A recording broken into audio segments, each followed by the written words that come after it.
Hi students. So தமிழ்நாட்டில் கிட்டத்தட்ட 10th 11th 12th paper correction முடிச்சிட்டாங்க. இந்த நினைமையில் நிறைய பேருக்கு எல்லா பேரும் பேசிக்காக ரிசல்ட்டுக்காண்டி தான் வெயிட் பண்ணுவீங்க. இப்போட்ரா ரிசல்ட் வரப்போகுது, நான் நல்ல மார்க் எடுப்பேனா மாட்டேன்னா, எப்படி நான் காலேஜ் சேர போகிறேன்னு சொல்லிட்டு ஏகப்பட்ட பேருக்கு ஏகப்பட்ட கொஸ்டின்ஸ் இருக்குது. இன்னைக்கு நம்ம வீடியோவில் ஸோ ஓவராலாக உங்களுக்கு எந்த மாதிரி மார்க் வரும் எல்லாமே நம்ம பார்க்க போகிறோம். அதுக்கு முன்னாடி நம்ம சேனலை ஃபஸ்ட் டைம் பார்க்குறீங்கன்னு நினச்சிங்கன்னா மறக்காமல் அந்த லைக் பட்டனும் சப்ஸ்கிரைப் பட்டனும் ப்ரெஸ் பண்ணிக்கோங்க. நீங்கள் கொடுக்குற ஒரு லைக்கும் ஒரு சப்ஸ்கிரைபரும் எனக்கு மிகப்பெரிய மோட்டிவேஷனாக இருக்கும்.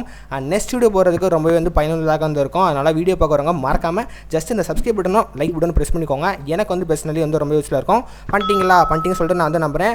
பண்ணியிருப்பீங்கன்னு சொல்லிட்டு நான் எக்ஸ்பெக்ட் பண்ணுறேன். மறக்காமல் பண்ணிடுங்க. இப்போ நம்ம மெயின் டாபிக் வரலாம். நான் ஆல்ரெடி வீடியோவில் மென்ஷன் பண்ண மாதிரி 10th 11th 12th paper correction முடிஞ்சிருச்சு.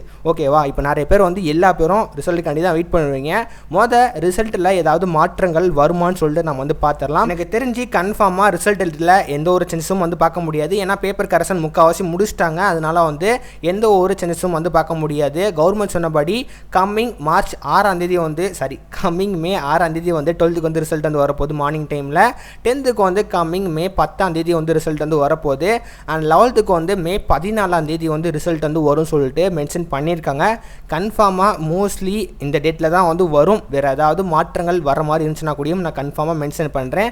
மாற்றங்கள் வராது, மாற்றங்கள் வந்துச்சுன்னா கூடியும் நான் கன்ஃபார்மாக உங்களுக்கு அனௌன்ஸ்மெண்ட் பண்ணுறேன். மற்றபடி உங்களுக்கு ரிசல்ட் பற்றி கிளியரன்ஸ் கிடச்சிருக்குன்னு சொல்லிட்டு நான் நம்புகிறேன்.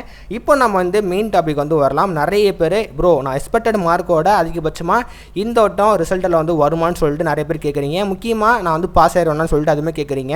நல்லா புரிஞ்சுக்கோங்க. 10th 11th 12th ஓரளவு கொஸ்டின் பேப்பர் ஈஸியாக தான் கேட்டிருந்தாங்க. ஓரளவு தான் நான் சொல்கிறேன்.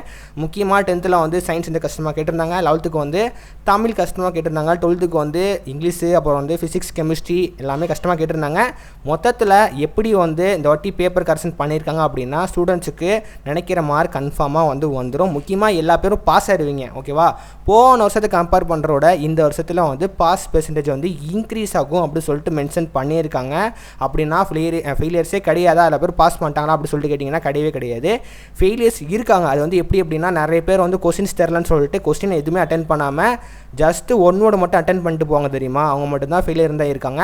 மற்றபடி வீடியோ பார்க்குறவங்க நீங்கள் எல்லா கொஸ்டின்ஸும் அட்டென்ட் பண்ணியிருக்கீங்க, ஓரளவு நீங்கள் எழுதிருக்கீங்க அப்படின்னா கூடயும் கன்ஃபார்மாக பாஸ் பண்ணி விட்டுருவாங்க. இதில் என்ன ஒரு டிஸ்அட்வான்டேஜ் அப்படின்னா போன வருஷத்தை கம்பேர் பண்ணுறதோட இந்த வருஷத்தில் சம் பாஸ் பெர்சன்டேஜ் இன்க்ரீஸ் ஆகும். ஆனால் சென்டம் பெர்சன்டேஜ் இந்த வட்டம் ரொம்பவே கம்மியாகும் அப்படி சொல்லிட்டு மென்ஷன் பண்ணியிருக்காங்க. இது கொஞ்சம் கேட்க கஷ்டமாக இருந்தாலும் ஸோ ஓகே, எனிவே அதுக்கேற்ற மாதிரி கட் ஆஃப் மேனேஜ்மெண்ட் பண்ணுவாங்க. இதனால் கண்டிப்பாக கட் ஆஃப் குறையிறதுக்கு பாசிபிலிட்டி இருக்குது. ஆனால் கண்டிப்பாக இந்த வருஷத்தை கட் ஆஃப் கம்மியாக தான் ஆக போகுது. அதுக்கேற்ற மாதிரி நான் சொன்ன மாதிரி கட் ஆஃப் குறைச்சி அதுக்கேற்ற மாதிரி காலேஜ் ஜாயின் பண்ணுற மாதிரி நீங்கள் இருக்கும். அதை பற்றி நீங்கள் கவலைப்பட தேவைகள் கிடையாது. ஆனால் கண்டிப்பாக இந்த வருஷத்தில் அதிகபட்சமாக பாஸ் பெர்சன்டேஜ் இன்க்ரீஸ் ஆகும். அண்ட் சென்டம் பெர்சன்டேஜ் கொஞ்சம் கம்மியாகும். இப்போ கிடைச்ச இன்ஃபர்மேஷன் படி நான் சொல்கிறேன். ஏன்னா முக்கியமாக 12th ஸ்டூடெண்ட்ஸ் நிறைய பேர் கமெண்ட் பண்ணியிருந்தீங்க, ப்ரோ எனக்கு இந்த வாட்டி எந்த மாதிரி மார்க் வரும் சொல்லிட்டு எனக்கு தெரியல. நான் அந்த எக்ஸாம் எழுதுற டைமில் எனக்கு மைண்ட் செட்டே சரியில்லை, நான் இப்படி இருக்கேன்னு சொல்லிட்டு எனக்கு தெரியல, மார்க்லாம் எனக்கு எப்படி போடுவாங்கன்னு சொல்லிட்டு ஏகப்பட்ட பேர் கமெண்ட் பாக்ஸில் கமெண்ட் பண்ணியிருந்தீங்க. 10th கமெண்ட் பண்ணியிருந்தீங்க. இருந்தாலும் நீங்கள் கவலைப்படாதீங்க. கன்ஃபார்மாக நீங்கள் நினச்சி பயப்படுறதுனால தான் உங்களோட ரிசல்ட் கொஞ்சம் இதாகும். அதனால் நீங்கள் நல்ல ஓரளவு ஓகே இந்த மார்க் வரும் அப்படி சொல்லிட்டு நீங்கள் எக்ஸ்பெக்டோட இருந்தீங்கன்னா கன்ஃபார்மாக வந்துடும். அதனால் பயப்படாதீங்க. பயந்தாலே பாதி விலங்கில் ஓடாது. கன்ஃபார்மாக நல்ல மார்க் தான் வரும். ஸோ 10th 11th 12th நல்ல மார்க் தான் வரும். அதுக்காண்டி நான் உங்களுக்காண்டி நான் ப்ரேயர் பண்ணிக்கிறேன். மற்றபடி வேறு ஏதாவது ஃப்யூச்சரில் ஏதாவது இன்ஃபர்மேஷன் வந்தால் கூடியும் நான் கூடிய சீக்கிரம் நம்மளோட சேனலை அப்லோட் பண்ணுறேன். இந்த வீடியோ கண்டிப்பாக ஸ்டூடெண்ட்ஸ்க்கும் பிடிச்சிருக்கும் சொல்லிட்டு நான் நம்புகிறேன். பிடிச்சிருந்தா இந்த வீடியோக்கு ஒரு மார்க்காக லைக் பண்ணிக்கோங்க. அண்ட் இந்த மாதிரி உங்களுக்கு பேப்பர் வேல்யூவேஷன் நியூஸ் முக்கியமாக ரிசல்ட் அன்றைக்கும் நம்ம ரிசல்ட் முன்னாடியும் லைவ் வர போகிறோம். அதனால் வீடியோ பார்க்குறவங்க இன்னும் கூடியும் லைக் பண்ணாமல் சப்ஸ்கிரைப் பண்ணாமல் வீடியோ பார்த்துட்டு இருக்கீங்கன்னு நினச்சிங்கன்னா மறக்காமல் பண்ணிடுங்க. ஸோ பண்ணிட்டீங்கன்னு சொல்லிட்டு நான் நம்புகிறேன். மறக்காமல் பண்ணிடுங்க.